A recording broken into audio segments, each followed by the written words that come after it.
സർക്കാർ യുഡിഎഫ് സർക്കാർ പൂർണ്ണമായിട്ട് ബിജെപിക്ക് വഴങ്ങിയെന്ന് പറഞ്ഞിട്ട് കടന്നാക്രമിക്കുകയാണ് എൽഡിഎഫിലെ എല്ലാ നേതാക്കന്മാരും. കഴിഞ്ഞ ദിവസം ബി രാജീവ് പറഞ്ഞത് കുറച്ച് കടന്നുപോയെന്ന് തോന്നുന്നു. കാരണം കാല് നിൽക്കുകയാണ്, അതായത് സംസ്ഥാന സർക്കാർ ബിജെപിയുടെ കാല് നിൽക്കുകയാണെന്നുള്ള രീതിയിലാണ് പറയുന്നത്. അപ്പൊ ഈ രൂപത്തിലൊരു സംഘടിതമായിട്ടുള്ള ആക്രമണം യുഡിഎഫ് സർക്കാർ നേരിടുന്നുണ്ടോ PMC ഉൾപ്പെടെയുള്ള വിഷയങ്ങളിൽ? ഇനി എന്താ മറുപടി? ഞാൻ എന്താ മറുപടി പറയേണ്ടത്? കഴിഞ്ഞ ഗവൺമെന്റ് കഴിഞ്ഞ 10 വർഷക്കാലം, പ്രത്യേകിച്ച് അവസാനത്തെ 5 വർഷക്കാലം കേരളത്തിൽ എന്തായിരുന്നു സ്ഥിതി? BJP എടുക്കുന്ന എല്ലാ നടപടികളും, ഇപ്പോൾ PM3 നിങ്ങൾ ചോദിച്ചല്ലോ, PM3 യഥാർത്ഥത്തിൽ മുന്നണിയിലെ ഏറ്റവും പ്രധാനപ്പെട്ട ഘടകകക്ഷിയായ CPI പോലും അറിയാതെയാണ് കേന്ദ്ര ഗവൺമെന്റിന്റെ BJPയുടെ താല്പര്യം മുൻനിർത്തി MOUയിൽ ഒപ്പുവെച്ചത്. അതിനെക്കുറിച്ച് എന്താ രാജേഷിന് പറയാനുള്ളത്?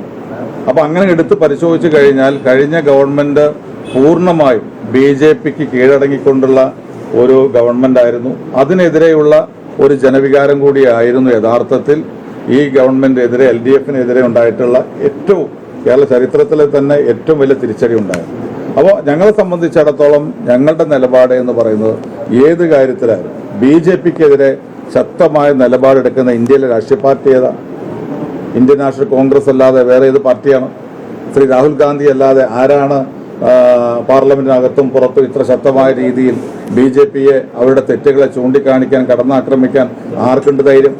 അങ്ങനെയുള്ള കോൺഗ്രസ് വിട്ടുവീഴ്ച ചെയ്യുന്നു, അല്ലെങ്കിൽ BJPയോടൊപ്പം ചേരുന്നു ആരെങ്കിലും പറഞ്ഞു കഴിഞ്ഞാൽ അതൊക്കെ ജനങ്ങൾ വിശ്വസിക്കും. അപ്പോൾ അതൊക്കെ വെറും പ്രചരണം മാത്രമാണ്. ഞങ്ങളുടെ നിലപാടുണ്ട് ഓരോ കാര്യത്തിൽ. ആ നിലപാടിൽ നിന്ന് വിട്ടുവീഴ്ച ചെയ്യുന്ന ഒരു സമീപനം ഉണ്ടാവില്ല. ഞാൻ പറഞ്ഞല്ലോ, അതിനകത്ത് ഞങ്ങളെ സംബന്ധിച്ചിടത്തോളം 3 മാസം കഴിഞ്ഞല്ലോ. 3 മാസം കഴിഞ്ഞിട്ട് ഞങ്ങൾ സ്റ്റെപ്പൊന്നും വെച്ചിട്ടില്ലല്ലോ, ഒരു സ്റ്റെപ്പ് വെച്ചിട്ടില്ലല്ലോ. വരട്ടെ, ഞങ്ങൾ ഈ റിപ്പോർട്ട് വരട്ടെ. അതുമായി ബന്ധപ്പെട്ട കാര്യങ്ങൾ ഒരു ഗവൺമെന്റ് ആകുമ്പോൾ പല കാര്യങ്ങളും പരിശോധിക്കാനുണ്ട്.